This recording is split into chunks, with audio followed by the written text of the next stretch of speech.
বন্ধুরা, আজ আমি কাঁচা আমের অসাধারণ স্বাদের দোকানের মতো মিষ্টি আমসত্ত্ব তৈরি ও সারা বছর সংরক্ষণ করে রাখার দুর্দান্ত একটা রেসিপি আপনাদের সাথে শেয়ার করব। বাজারে এখন প্রচুর কাঁচা আম পাওয়া যাচ্ছে, তাই এখন আমসত্ত্ব তৈরি করে রাখলে সারা বছরই খাওয়া যাবে।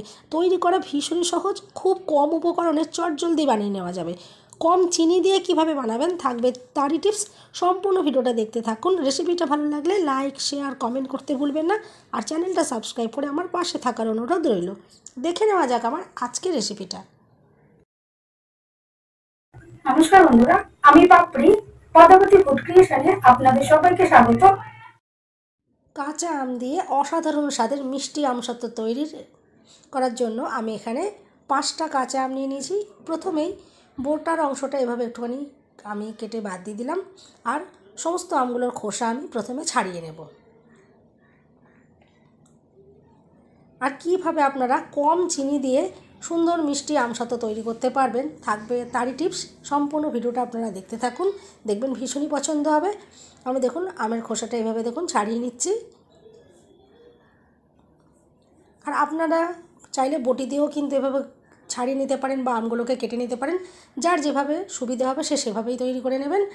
আমি এভাবে দেখুন আমের খোসাটা ছাড়িয়ে নিলাম, আর এভাবেই প্রত্যেকটা আমের খোসা আমি ছাড়িয়ে নেব। প্রত্যেকটা আমেরই খোসা দেখুন ছাড়িয়ে নেওয়া হয়ে গেছে।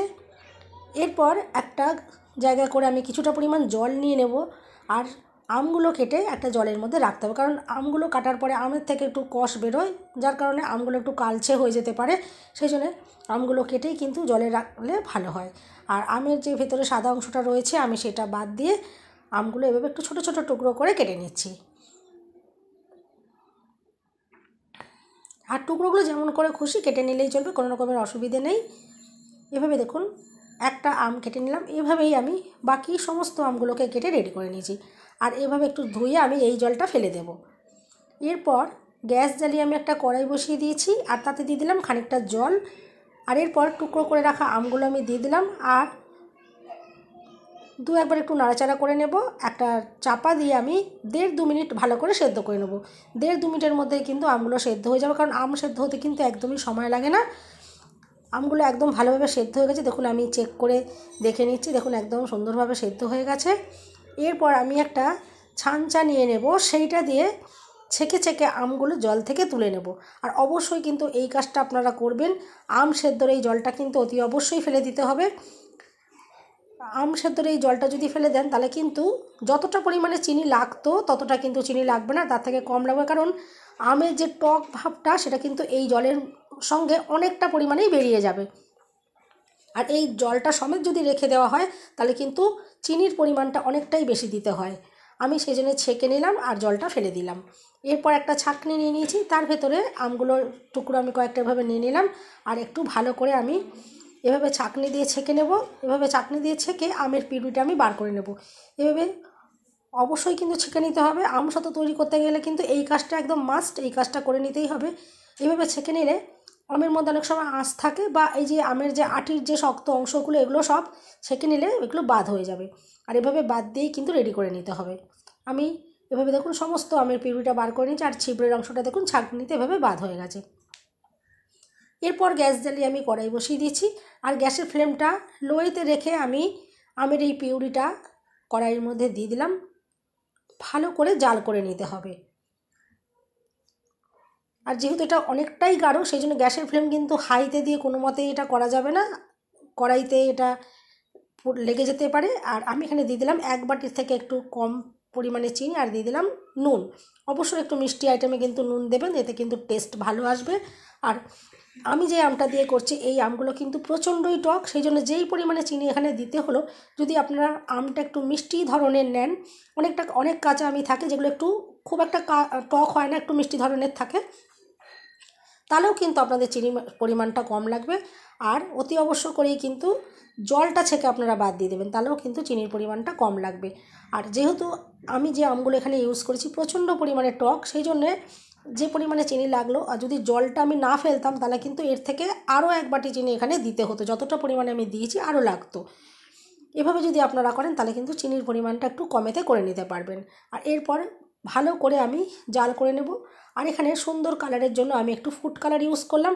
আর এটা কিন্তু সম্পূর্ণ অপশনাল, চাইলে এটা আপনারা নাও দিতে পারেন, কিন্তু চাইলে আপনারা এখানে সামান্য একটু হলুদের গুঁড়োও দিতে পারেন, তাহলে কিন্তু সুন্দর একটা কালার আসবে। কিন্তু বেশি করে দেওয়ার দরকার নেই, বেশি করলে হয়তো হলুদের গন্ধও ছাড়তে পারে, কিন্তু একটু সামান্য পরিমাণে দিলে দেখতে ভালো লাগবে।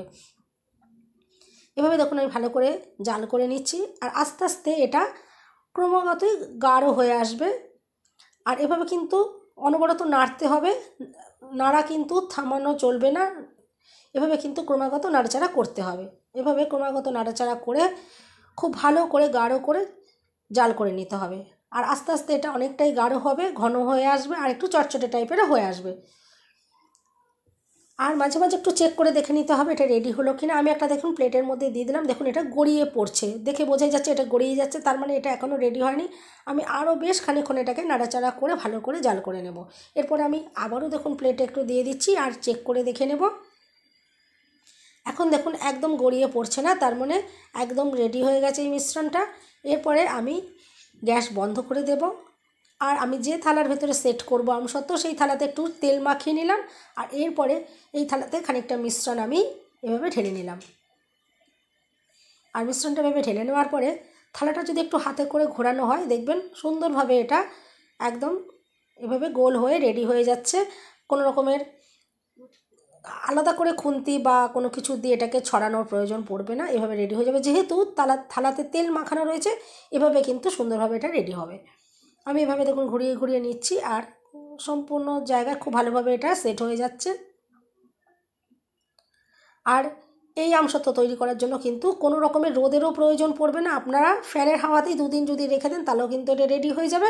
আর যদি সংরক্ষণ করে রাখার জন্য করেন, তাহলে কিন্তু অতি অবশ্যই 2-3 দিন এভাবে আপনারা রোদে রেখে দেবেন। আর রেখে দেওয়ার পরেও মাঝে মাঝে অন্তত মাসে একবার করে বার করে একটু রোদে দিয়ে রাখবেন, তাহলে কিন্তু একদম সুন্দরভাবে এটা থাকবে, কোনো রকমের খারাপ হয়ে যাবে না। এবার আরও মিশ্রণটা খানিকটা রয়ে গেছিলো, আমি আরেকটা থালাতেও তেল মাখিয়ে নিয়েছি, আর তার ভেতরে বাদবাকি মিশ্রণটা আমি এভাবে ঢেলে দিলাম। এই থালাতেও আমি সেট করে নেব। খুন্তি দিয়ে ছড়িয়েও দিতে পারেন, বা এভাবে ঘুরিয়ে দিলেও কিন্তু খুব সুন্দরভাবে এটা সেট হয়ে যাবে। এভাবে দেখুন এটা সুন্দরভাবে রেডি হয়ে যাচ্ছে, গোল একদম থালার মতো করে তৈরি হয়ে যাবে। তাহলে বন্ধুরা, রেসিপিটা যদি ভালো লাগে অবশ্যই কিন্তু লাইক, শেয়ার, কমেন্ট করতে ভুলবেন না। চ্যানেলটা সাবস্ক্রাইব করে বেল বাটনটা ক্লিক করে রাখবেন, যাতে আমি যখনই নতুন ভিডিও আপলোড করব সঙ্গে সঙ্গে নোটিফিকেশান সবার আগে আপনি পেয়ে যাবেন। এরপর দেখুন আমি 2 দিন এটা রেখে দিয়েছিলাম, 2 দিন পর আমি আপনাদেরকে দেখাচ্ছি। দেখুন কতটা সুন্দরভাবে এটা রেডি হয়েছে। একটা ছুরির সাইড দিয়ে দেখুন এভাবে আমি একটুখানি প্রথমে তুলে নিচ্ছি, আর এরপর দেখুন এটা টানলেই কত সুন্দরভাবে উঠে আসছে। যে সকল বন্ধুরা ইতিমধ্যেই আমার চ্যানেলটা সাবস্ক্রাইব করে রেখেছেন, তাদের সবাইকে জানাই অসংখ্য অসংখ্য ধন্যবাদ। এভাবেই আমার পাশে থাকবেন। আর যে সকল নতুন বন্ধুরা এখনও আমার চ্যানেলটা সাবস্ক্রাইব করেননি, তাদের কাছে আমার অনুরোধ রইল, প্লিজ আমার চ্যানেলটা সাবস্ক্রাইব করে আমার সঙ্গে থাকার জন্য। আর এভাবে দেখুন সুন্দরভাবে এটা উঠেও গেল। এরপর আমি দেখুন এভাবে একটু রোল করে নিচ্ছি। আর দেখুন কতটা অসাধারণ দেখতে লাগছে, একদম পুরো দোকানের মতো এটা কালার এসেছে, আর খেতেও কিন্তু একদম দোকানের মতনই লাগবে। এভাবে দেখুন আমি একটু রোল করে নিচ্ছি, আর কতটা সুন্দর যে পাতলা তৈরি হয়েছে সেটা আপনারা দেখেই বুঝতে পারলেন। এরপর আমি ছুরি দিয়ে টুকরো টুকরো করে কেটে নেব এগুলো। এভাবে দেখুন আমি টুকরো টুকরো করে কেটে নিচ্ছি। আর এরপর আমি আপনাদেরকে দেখিয়ে দেবো দোকানের মতন, দোকানে যেরকম পিস করে রাখা থাকে সেরকমও আপনারা করে রাখতে পারেন, একদম দোকানের মতো মনে হবে। আর দেখুন কতটা সুন্দর তৈরি হয়েছে। আর আমসত্ত্ব কিন্তু সবসময় একটু পাতলা করে তৈরি করার চেষ্টা করবেন, কারণ পাতলা আমসত্ত্বটাই সুন্দর লাগে। আমরা দোকানে যে আমসত্ত্বগুলো খাই দেখবেন কি সুন্দর লেয়ার লেয়ার থাকে, আর খুবই পাতলা করে তৈরি করা হয়। এভাবে দেখুন আমি যে আমসত্ত্বটা এখানে তৈরি করলাম, দেখুন খুবই সুন্দর পাতলা তৈরি হয়েছে, সেটা কিন্তু আপনারা দেখুন দেখেই বুঝতে পারবেন। দেখুন কতটা যে পাতলা তৈরি হয়েছে, একদম ট্রান্সপারেন্ট। দেখুন উপাস দিয়ে আমার হাতের আঙুলগুলো দেখুন দেখতে পাওয়া যাচ্ছে কতটাই এটা পাতলা আর সুন্দর তৈরি হয়েছে। আর সব জায়গায় সমানভাবে তৈরি হয়েছে, কোথাও মোটা কোথাও পাতলা সেরকম কিন্তু দেখুন তৈরি হয়নি, কতটা অসাধারণ তৈরি হয়েছে। অবশ্যই আপনারা বাড়িতে এভাবে একবার ট্রাই করবেন, দেখবেন আপনাদেরও ভীষণই ভালো লাগবে। আর কত সহজ উপায়ে কত সুন্দরভাবে তৈরি করা গেল। আর বাজারে যদি আমসত্ত্ব কিনতে যান, এগুলো কিন্তু অনেকটাই দাম, সেই জন্য খুব কম খরচে বাড়িতে যদি এভাবে তৈরি করেন, দেখবেন সুন্দরভাবে আপনারা সারা বছর এগুলোকে রেখে খেতে পারবেন, কোনো রকমের অসুবিধা পড়বে না। এবার দেখুন দোকানে যেরকম আমরা কিনে আনি আমি একটু সেরকমভাবে দেখিয়ে দিচ্ছি। এভাবেও কিন্তু আপনারা তৈরি করে এভাবেও রোল করেও রাখতে পারেন, বা এভাবে দেখুন একটু চৌকো চৌকো করে আমি কেটে নিলাম, আর এরকম একটার ওপর একটা এভাবে তুলে আমি দেখুন সাজিয়ে নিচ্ছি। দেখুন দোকান থেকে আমরা যেরকমটা কিনে নিই একদম সেরকম দেখতে হচ্ছে। দেখুন লেয়ার লেয়ার এক একটা করে এরকমভাবে তুলবেন, দেখুন কি সুন্দর লেয়ার লেয়ার একদম দেখতে পাওয়া যাচ্ছে। আর কতটা যে দুর্দান্ত তৈরি হয়েছে সেটা তো আপনারা দেখতেই পাচ্ছেন। আর এর স্বাদ যে কীরকম হবে সেটা বোঝার জন্য কিন্তু অবশ্যই আপনাদের বাড়িতে একবার ট্রাই করতে হবে। আর তৈরি করা তো দেখলেন কতটাই সহজ, অবশ্যই কিন্তু এভাবে একবার আপনারা বাড়িতে তৈরি করুন, দেখবেন ভীষণ ভালো লাগবে। আর বাড়িতে ছোট থেকে বড় সবার কিন্তু এটা খুবই পছন্দ হবে, ভীষণই ভালো লাগবে। সবাই সুস্থ থাকবেন, ভালো থাকবেন, দেখা হবে নেক্সট ভিডিওতে। ভিডিওটা শেষ পর্যন্ত দেখার জন্য ধন্যবাদ।